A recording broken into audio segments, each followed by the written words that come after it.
Oh, lagi mo. Itakis ta puhunan ni kapista kay. Lutuan mo ilina og pinakalamian niyang humba, di ba? Sige, adto sa mi ha. Kita-kita na, kapista pohon. Yeah. Anong dugay mo kayo mo no, magstirya ay? Oh, nakikakatensyon no. Sulod sa balay.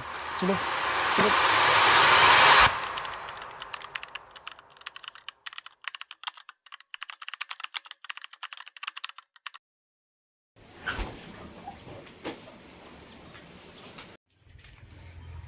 Pa, pwede ko patabang sa kong assignment?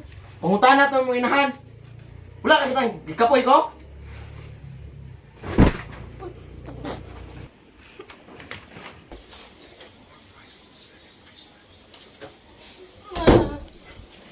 Tingagan ko ni Papa, Ma.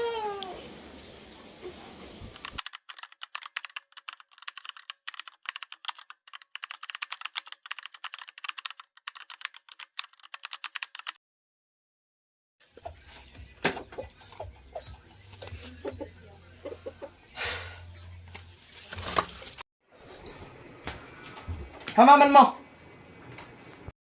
Narito ka. Ano ba ni?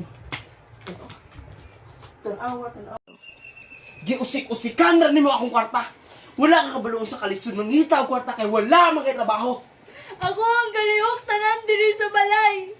Gibuhat na ko ang tanan para kaninyo. Buhata tanan ako isugo ninyo.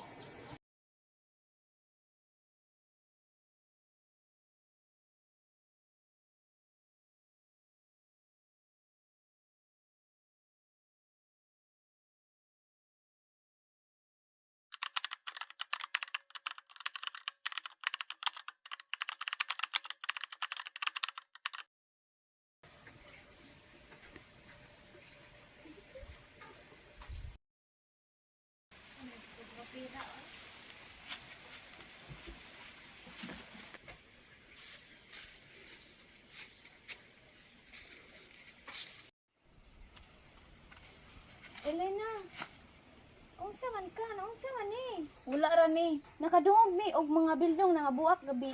Unsa man kang Junre? Arami gamay giawayan ni Junre, pero ay nakabalaka. Love man niya. Elena, tan-awa ko. Ang gugma dili manuok o manakit.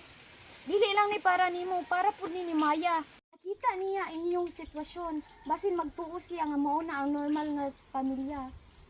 Ya unsa man akong buhaton. Siya man ang nagkupot sa kwarta. Nay balaod para ana ang RA 9262. Pwede ka moduol sa Vaucidas sa barangay. Pwede ka nila tabangan para makakuha kag protection order para dili na siya makaduol sa inyo ha.